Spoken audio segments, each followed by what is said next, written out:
Hello everyone, welcome back to my channel. आज हम लोग जा रहे हैं गंगा सागर मेले की ओर। और ये वेस्ट बंगाल का सबसे बड़ा मेला माना जाता है और ये वेस्ट बंगाल का साउथ 24 परगना डिस्ट्रिक्ट में होता है।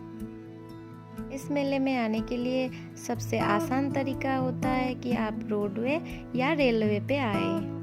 अगर आप रोडवे का सफ़र करना चाहते हैं तो कोलकाता का धर्मतला से बस लेके आपको पहुंचना है काकद्वीप बस स्टैंड। वहां से टोटो लेके आप पहुंच सकते हैं लॉटेट जेटी घाट। अगर आप रेलवे में सफ़र करना चाहते हैं तो आपको कोलकाता का सियालदह रेलवे स्टेशन से नामखाना लोकल पकड़ के आना है काकद्वीप रेलवे स्टेशन। वहां से भी आप टोटो लेके पहुंच सकते हैं लॉटेट जेटी घाट।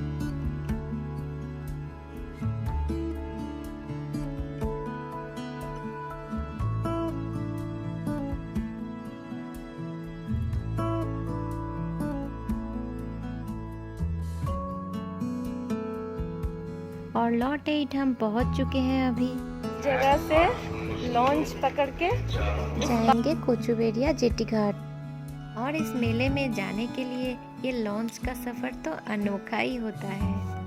पहले का टाइम पे ये मेले में आने के लिए तीर्थ यात्रियों को बहुत ही कठिनाइयों का सामना करना पड़ता था।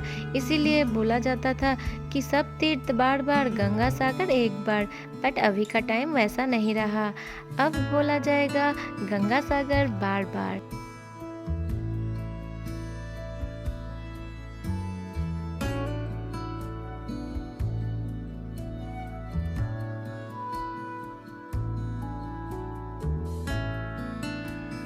अब हम कोचुवेरिया जेटी घाट में पहुंच चुके हैं।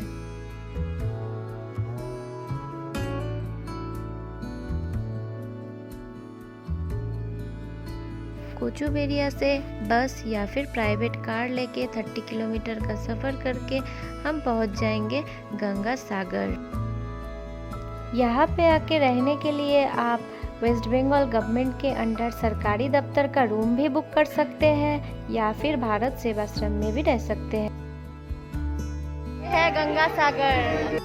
माना जाता है कि गंगा और सागर का मिलन स्थल यही है, इसीलिए इस जगह का नाम है गंगा सागर। हिंदू शास्त्र पुराण के अनुसार इसी तट पे ऋषि कपिल मुनि रहते थे। उसी टाइम पे एक राजा थे जिनका नाम है राजा सागर। उन्होंने अश्वमेध यज्ञ किया था और उस यज्ञ में उन्होंने बहुत सारे घोड़ों को छोड़ा था और देवता इंद्र ने उसी में से एक घोड़े को इधर कपिल मुनि के आश्रम पे छुपा के रखा था। और इस यज्ञ के बाद राजा के जो 60,000 पुत्र थे वो लोग घोड़ों को खोजते रहे और खोजते खोजते आ पहुँचे कपिल मुनि के आश्रम पे और देखा कि इधर एक घोड़ों को उन्होंने छुपा के रखा है।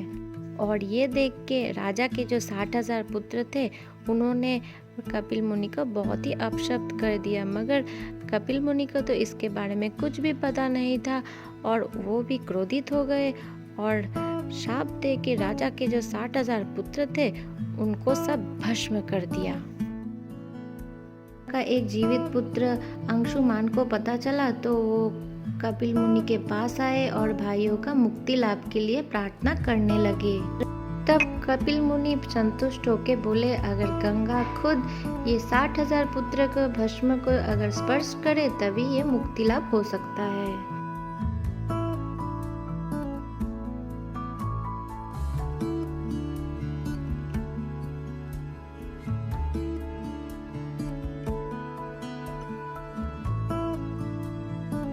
तब राजा सागर का नाती भगीरथ ने बहुत ही तपस्या किया और फिर गंगा को स्वर्गलोक से मर्त्यलोक में लाए। और जब गंगा बहते बहते ये 60,000 पुत्र को भस्म को जब स्पर्श किया तभी ये मुक्ति लाभ हो पाया।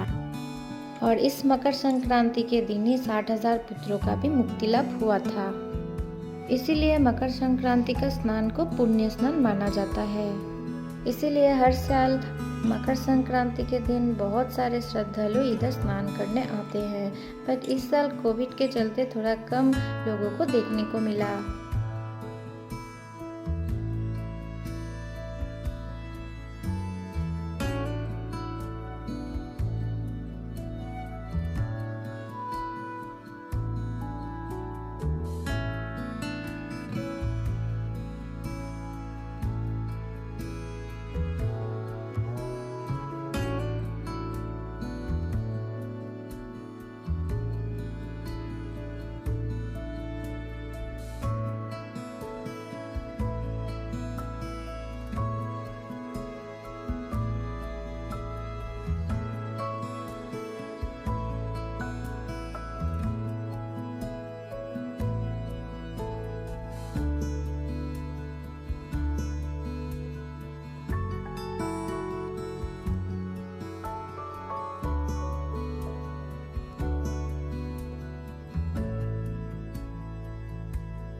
मेला घूम लिए हैं, अब लौट रहे हैं घर। आई होप कि आप भी मेला मेरे साथ बहुत ही एंजॉय किए होंगे।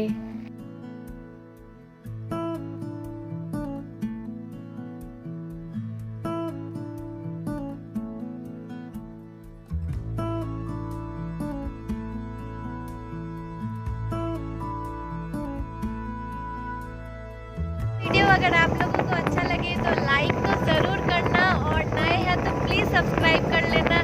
तो मिलती हूँ और एक नए दिन के साथ, नए